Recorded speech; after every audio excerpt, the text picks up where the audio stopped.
in one he ran a chance of being squeezed and kissed to death, and in the other of being flung into the fire or dashed against the wall. The poor thing remained perfectly quiet wherever I chose to put him. There I found it at last, cried Henley, pulling me back by the skin of the neck like a dog. By heaven and hell, you've sworn between you to murder that child. I know how it is now that he is always out of my way, but with the help of Satan I shall make you swallow the carving knife in Nellie. You needn't laugh, for I've just crammed Kenneth head downmost in the Black Horse Marsh, and 2 is the same as 1, and I want to kill some of you. I shall have no rest till I do. But I don't like the carving knife, Mr. Henley, I answered. It's been cutting red herrings. I'd rather be shot, if you please. You'd rather be damned, he said, and so you shall. No law in England can hinder a man from keeping his house decent, and mine's abominable. Open your mouth. He held the knife in his hand and pushed its point between my teeth, but for my part I was never much afraid of his vagaries. I spat out and affirmed it tasted detestably. I would not take it on any account. Oh, said he, releasing me, I see the hideous little villain is not Hareton. I beg your pardon now. If he be, he deserves flaying alive for not running to welcome me, and for screaming as if I were a goblin. Unnatural cub, come hither. I'll teach thee to impose on a good-hearted, deluded father. Now, don't you think the lad would be handsomer cropped? It makes the dog fiercer, and I love something fierce. Get me a scissors, something fierce and trim. Besides, it's infernal affectation, devilish conceit. It is to cherish our ears. We're asses enough without them. Hush, child, hush. Well then, it is, my darling. Wished dry thy eyes, there's a joy. Kiss me. What? It won't. Kiss me, Hareton. Damn thee, kiss me. By God, as if I would rear such a monster. As sure as I'm living, I'll break the brat's neck. Wow. Poor Hareton was squalling and kicking in his father's arms with all his might, and redoubled his yells when he carried him upstairs and lifted him over the banister. I cried out that he would frighten the child into fits, and ran to rescue him. As I reached them, Henley leant forward on the rails to listen to a noise below, almost forgetting what he had in his hands. Who is that? He asked, hearing someone approaching the stairs foot. I leaned forward for the purpose of signing to Heathcliff, whose step I recognized, not to come further, and at the instant when my eye quitted Hareton, he gave a sudden spring, delivered himself from the careless grasp that held him, and fell. There was scarcely time to experience a thrill of horror before we saw that little wretch was safe. Heathcliff arrived underneath just at the critical moment. By a natural impulse he arrested his descent, and setting him on his feet, looked up to discover the author of the accident. A miser who has parted with a lucky lottery ticket for 5 shillings and finds the next day he is lost in the bargain £5,000 could not show a blanker countenance than he did on beholding the figure of Mr. Earnshaw above.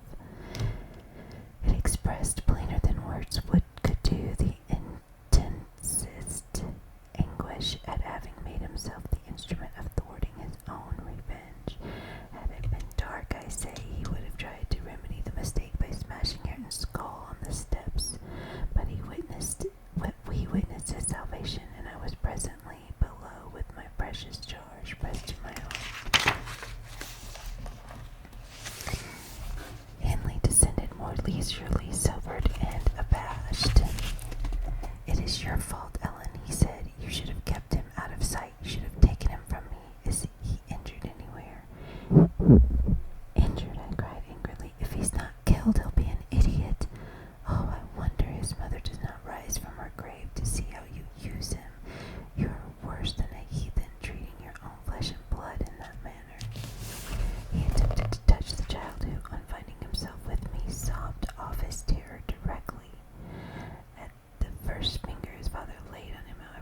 be damnation.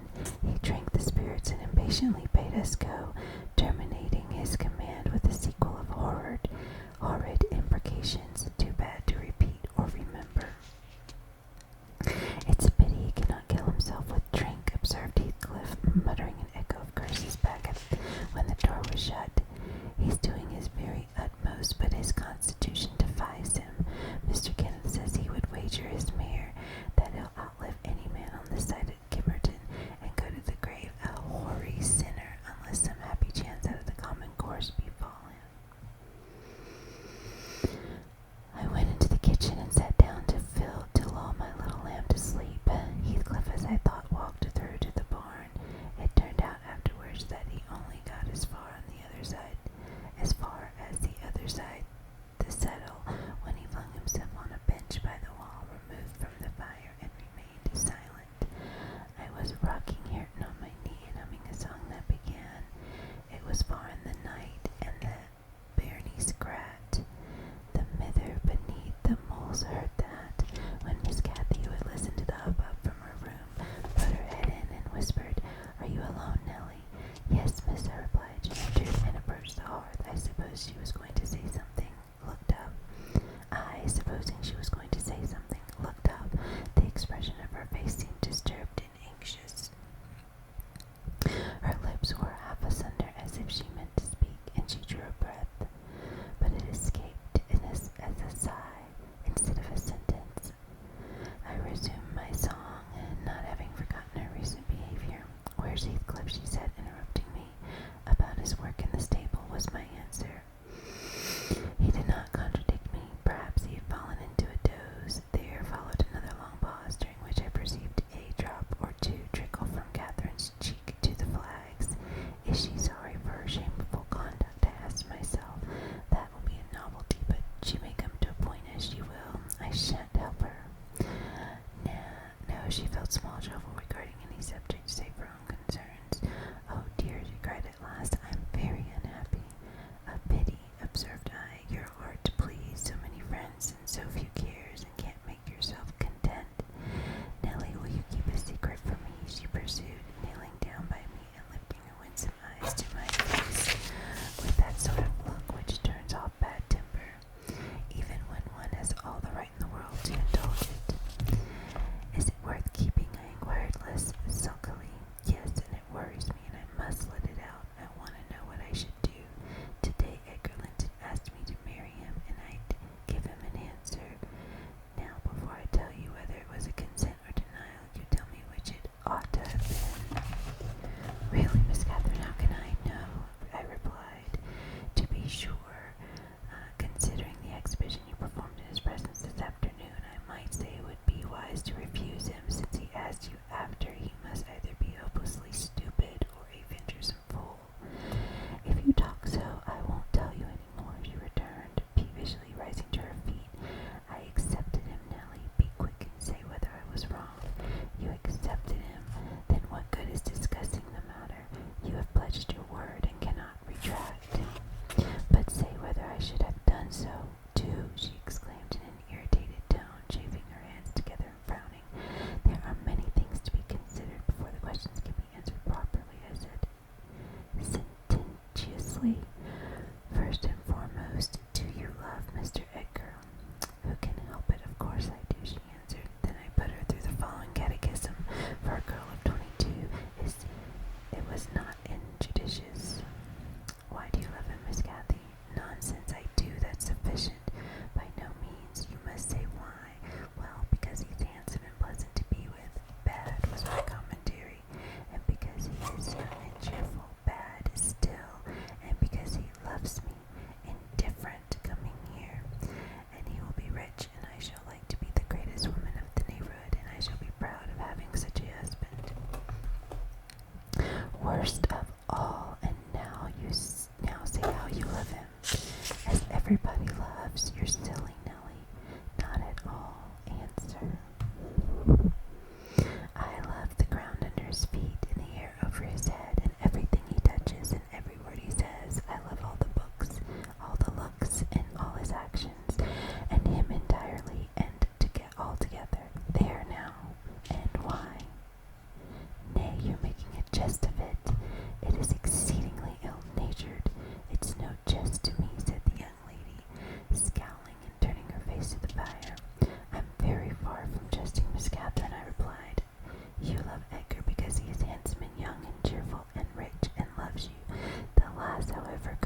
sweetly he smiles in his sleep.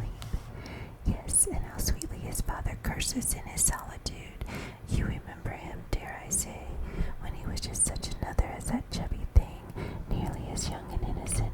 However, Nellie, I oblige you to listen. It's not long, and I've no power to be married tonight.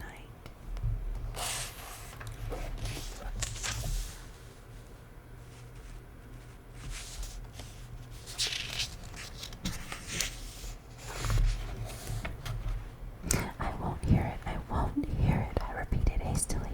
I was superstitious about dreams then, and am still, and Catherine had an unusual gloom in her aspect that made me dread something from which I might shape a prophecy and foresee a fearful catastrophe. She was vexed, but she did not proceed. Apparently taking up another subject, she recommenced in a short time. If I were in heaven, Nellie, I should be extremely miserable. Because you're not fit to go there, I answered. All sinners would be miserable in heaven.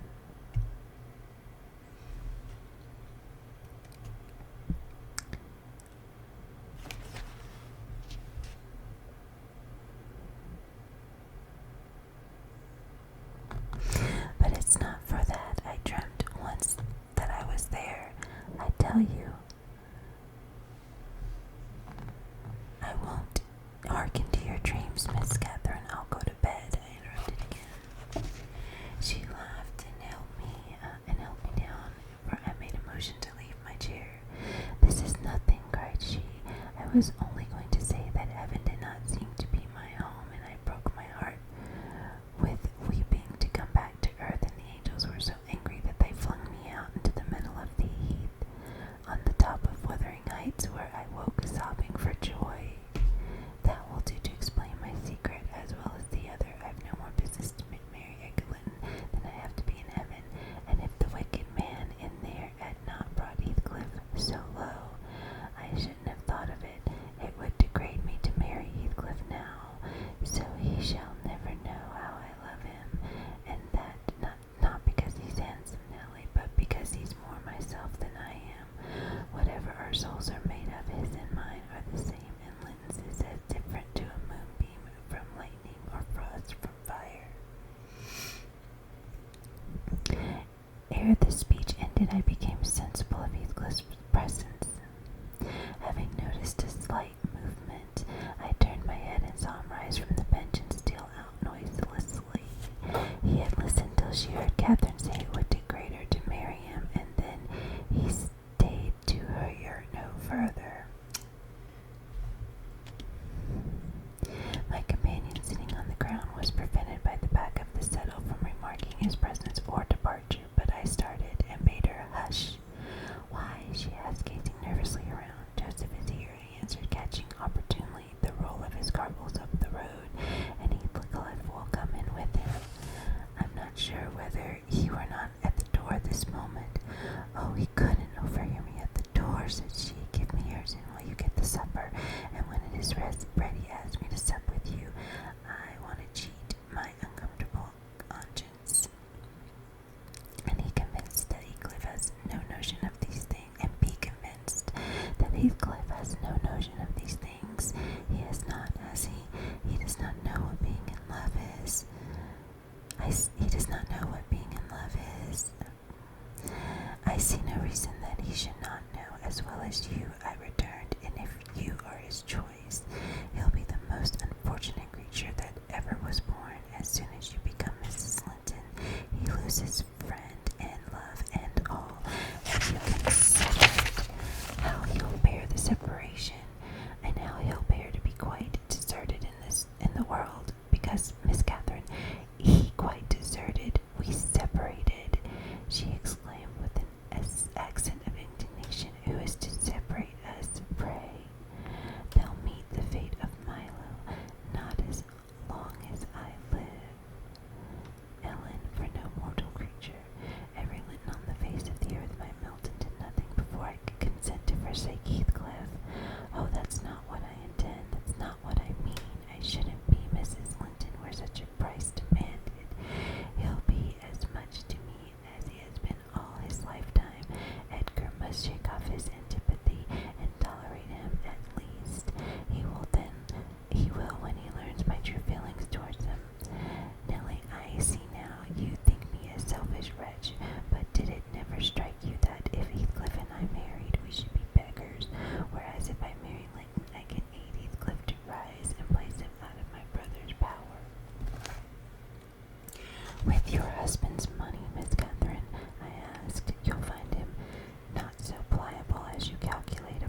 is or should be an existence of yours beyond you.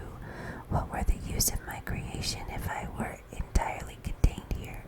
My great miseries in this world from the beginning, my great thought in living is himself.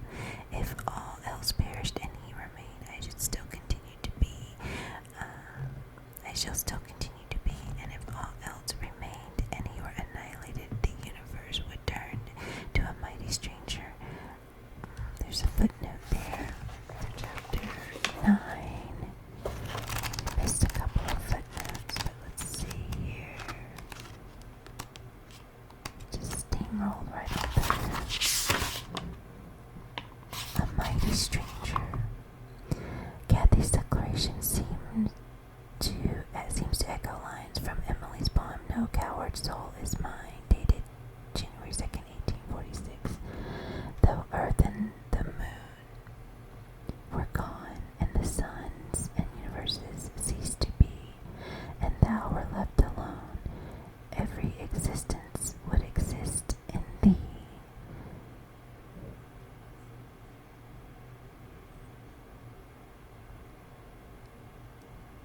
So they're saying that that line seems to resemble some poetry she wrote. And then the fate of Milo. Milo is a Greek athlete who attempted to tear the oak tree in two, but he found himself trapped when the cleft closed over his hands.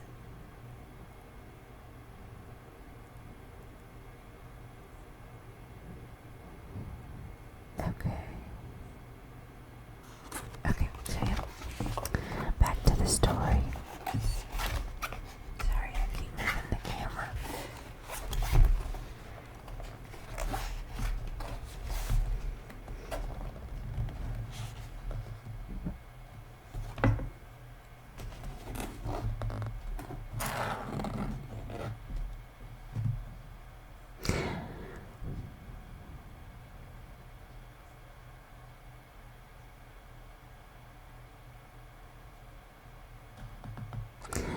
My great miseries in this world have been Heathcliff's miseries, and I watched and felt each from the beginning. My great thought in living is himself. If all else perished and he remained, I should still continue to be. And if all else remained and he were annihilated, the universe would turn into a mighty stranger. I should not seem a part of it. My love for Linton is like the foliage in the woods. Time will change it, I'm well aware. As winter changes the trees, my love for Heathcliff resembles the eternal rocks beneath, a source of little visible delight, but necessary. Nellie, I am Heathcliff. He's always, always in my mind. Not as a pleasure, any more than I am a pleasure, than I am always a pleasure to myself, but as my own being. So don't talk of our separation again. It is impracticable. And she paused and hid her face in the folds of my gown, but I jerked it forcibly away. I was out of patience with her folly. If I can make any sense of your nonsense, Miss, I said, it only goes to convince me that you are ignorant of the duties you undertake in marrying, or else you are a wicked, unprincipled girl. But trouble me with no more secrets. I'll not promise to keep them. You'll keep that? She asked eagerly. No, I'll not promise. She was about to insist when the entrance of Joseph finished our conversation, and Catherine removed her seat to a corner and nursed Hareton while I made supper. After it was cooked, my fellow servant and I began to quarrel who should carry some to Mr. Henley, and we didn't settle it till all was nearly cold. Then we came to the agreement that we would let him ask if he wanted any, for we feared particularly to go into his presence when he had some time alone. And does that now come in the field be this time was his bad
for he would not reply, though I shouted at the top of the vault as loud as I could.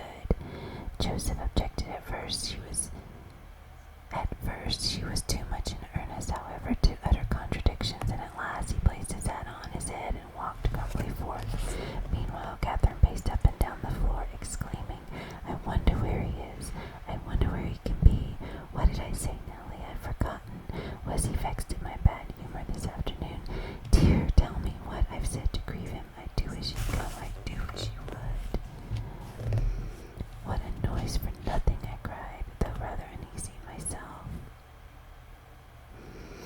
"What a trifle scares you. It's surely no great cause of alarm that Heathcliff should take a moonlight saunter onto the moors, or even lie too sulky to speak to us in the hayloft.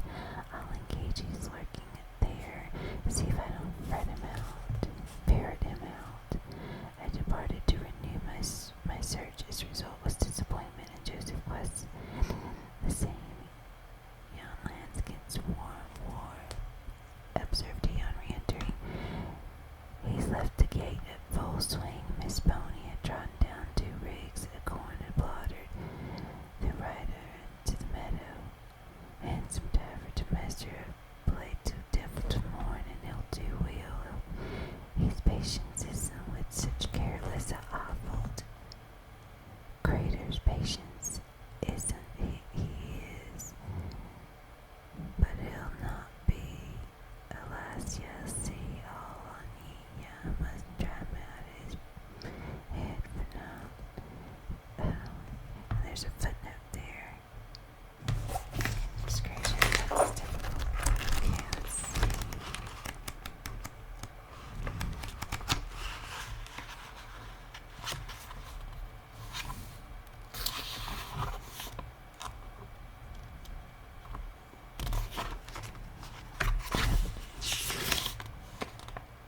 Worthless, so that just means worthless. Okay, offald at the footnote, OFFALD. Base it saying he's out of patience. He doesn't have patience for careless, worthless creatures.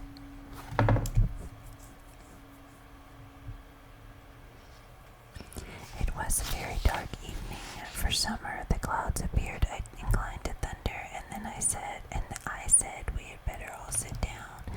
The approaching rain would be certain to bring him home without any further trouble. However, Catherine would not be persuaded into tranquility. She kept wandering to and fro, from the gate to the door, in a state of agitation which permitted no response, and at length took up a permanent situation on one side of the wall near the road, where, heedless of my expostulations and the growling thunder and the great drops that began to plash around her, she remained calling at intervals, and then listening, and then crying outright. She beat Hareton or any child in a good passionate fit of crying. About midnight, while we still sat up, the storm came rattling over the heights in full fury. There was a violent wind as well as thunder, and either one or the other split a tree off at the corner of the building.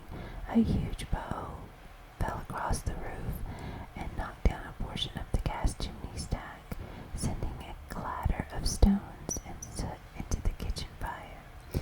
We thought a bolt had fallen in the middle of us, and Joseph swung onto his knees, beseeching the Lord to remember the patriarchs Noah and Lot. Another footnote.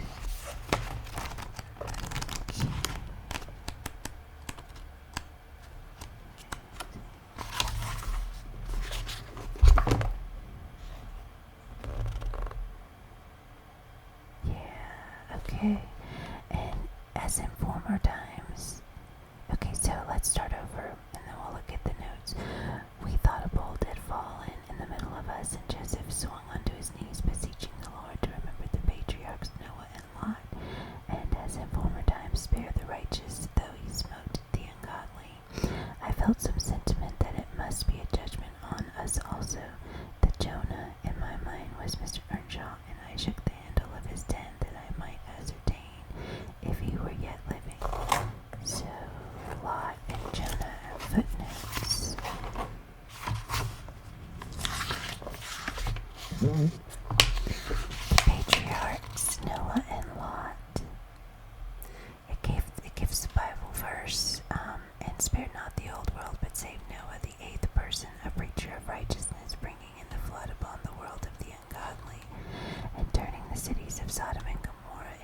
ashes and condemned them with an overthrow, making them an example unto those that after should live ungodly, and delivered just Lot, vexed with the filthy conversation of the wicked. Okay. Jonah, a person who brings or sacrifice lest he bring ill luck. Okay, so the Jonah, or the one who brings or is sacrificed if he doesn't bring ill luck. Okay. He replied audibly enough in a fashion which made my companion vociferate more clamorously than before, that a wide distinction might be drawn between saints like himself and sinners like his master. But the uproar passed away in 20 minutes, leaving us all unharmed except Kathy, who got thoroughly drenched for her obstinacy in refusing to take shelter and standing bonnetless and shawlless to catch as much water as she could with her hair and clothes. She came in and lay down on the settle, all soaked as she was, turning her face to the back and putting her hands before it. "Well, miss," I exclaimed, touching her shoulder, "you are not bent on getting your death, are you? Do you know what o'clock it is? 12:30. Come to bed. There's no use waiting longer on that foolish boy. He'll be gone to Cheeverton, and he'll stay there now. He guesses we shouldn't wake for him till this late hour at least. He guesses that only Mr. Henley would be up, and we'd rather avoid having the door opened by the master." Nay, he's not in Kimberton," said Joseph. "Ah, he's never wonder, but he's at the bottom of a bog hole. This visitation went for now, and all would y'all you have to look at Miss, y'all might meet next. Thank heaven for all works together for good to them as is chosen and picked up for the rubbish. You know what the scripture says." And he began quoting several texts referring to the chapters and verses where we might find them. I, having vainly begged the willful girl to remove her wet things, left him preaching and her shivering, and betook myself to bed with little Ayrton, who slept as fast as if everyone had been sleeping around him.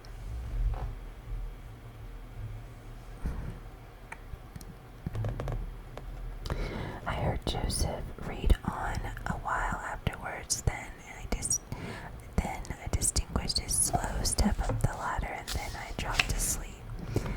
Coming down somewhat later than usual, I saw by the sunbeams piercing the chinks of the shutters Miss Catherine still seated near the fireplace.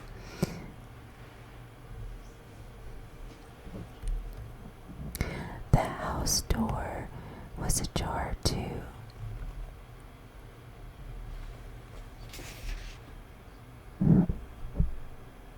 Sorry, I lost my place.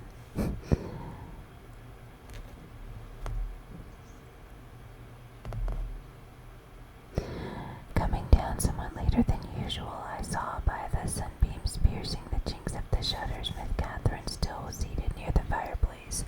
The house door was ajar, too light to be entered from its enclosed windows. Henley had come out and stood in the kitchen door, haggard and drowsy. "What ails you, Miss Cathy?" he was saying when I entered. "You look as dismal as a drowned whelp. Why are you so damp and pale, child?" "I've been wet," she answered reluctantly, "and I'm cold, that's all." "Oh, she is naughty," I cried, perceiving the master to be tolerantly sober. "She got steeped in the shower of yesterday evening, and there she has sat the night through, and I couldn't prevail on her to stir." Mr. Earnshaw stared at us in surprise. "The night through," he repeated. "What kept her up? Not fear of the thunder, surely. That was over hours since." Neither of us wished to mention Heathcliff's absence as long as we could conceal it. I replied I didn't know how he took it into her head to sit up, and she said,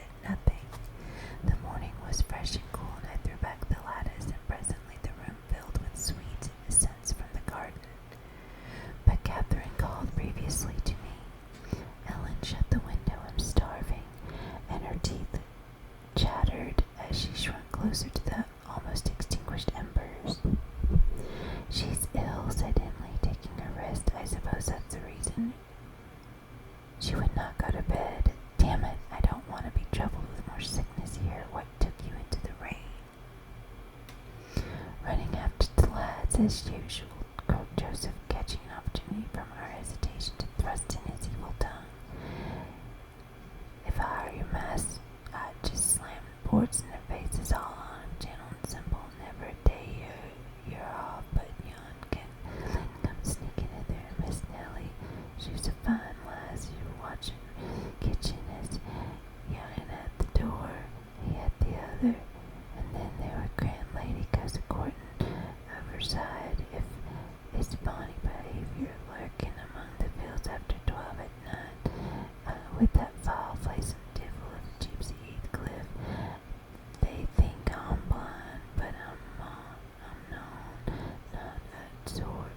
I seed young Linton both coming and going, and I seed ya directing his course to me. Yea, good for not slattling which, nip up and bolting the us the minute you're at the master's horse fit chatter up the road." "Silence, eavesdropper," said Catherine. "None of your insolence before me. Edgar Litton came yesterday by chance, Henley, and it was I who told him to be off because I knew you would not like to have met him as you were." "You lie, Cathy, no doubt," answered her brother, "and you are a confounded simpleton. But never mind Linton at present. Tell me, were you not with Heathcliff last night? Speak the truth now. You need not be afraid of harming him. Though I hate him as much as ever, he did me a good turn a short time since that will make my conscience tender of breaking his neck. To prevent it, I shall send him about his business this very morning, and after he's gone, I advise you all to look sharp. I shall only have the more humor for you." There's a footnote.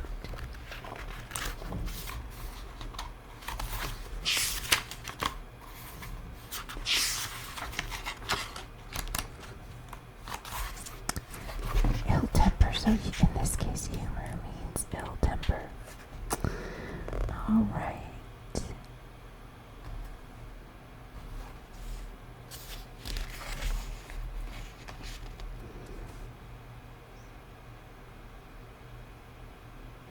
"I'd advise you all to look sharp. I shall only have the more ill temper for you."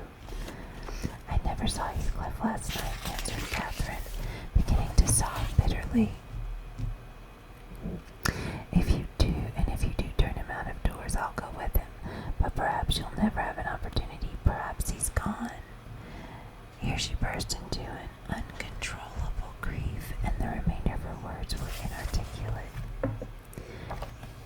Henley lavished on her a torrent of scornful abuse, and bid her get to her room immediately, or she shouldn't cry for nothing.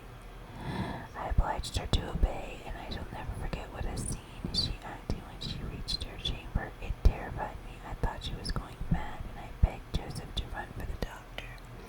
It proved the commencement of delirium. Mr. Kenneth, as soon as he saw her, pronounced her dangerously ill. She had a fever.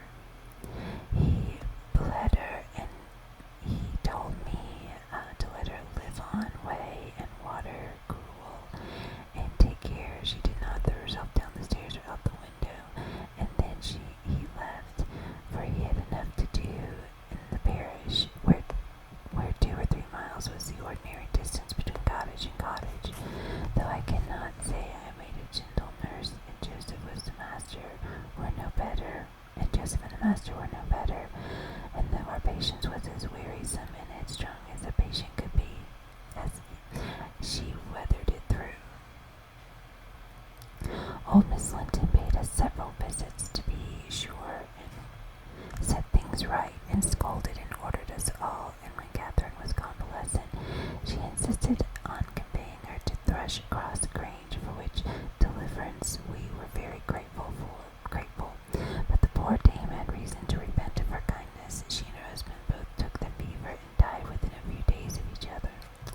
Our young lady returned to saucier, more passionate, and haughtier than ever.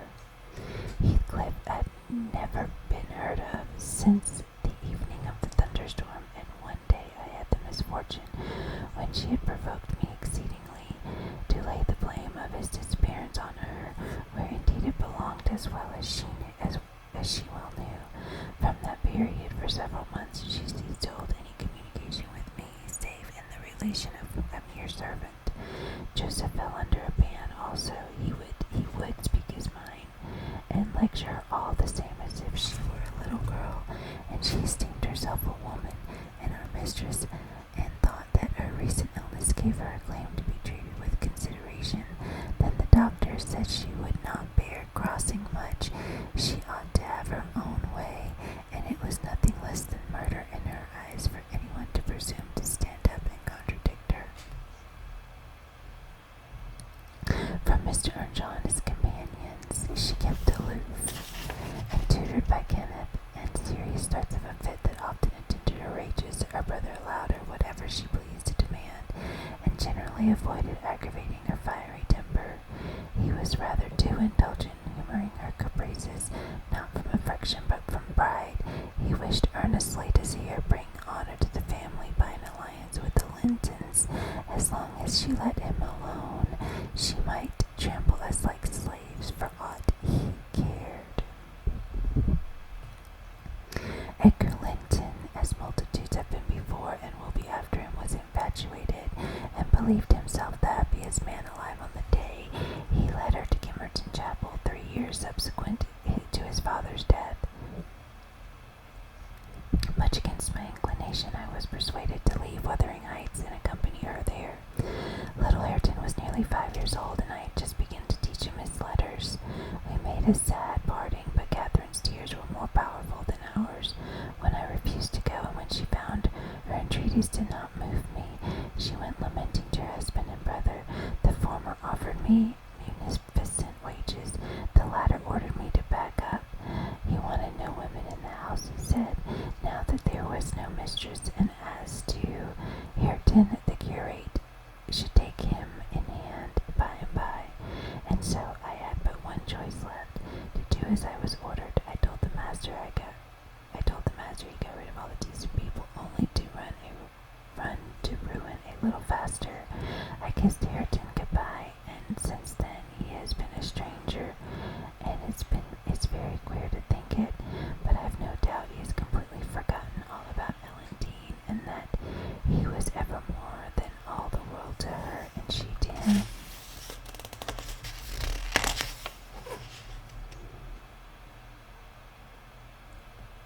At the point of the housekeeper's story, that she chanced to glance towards the timepiece over the chimney, and was in an amazement. On seeing the minute hand measure 1:30, she would not hear of staying a second longer. In truth, I felt rather disposed to defer the sequel of her narrative myself, and now that she is banished to her rest, and I have meditated for another hour or two, I shall summon courage to go also, in spite of aching laziness of heads and limbs.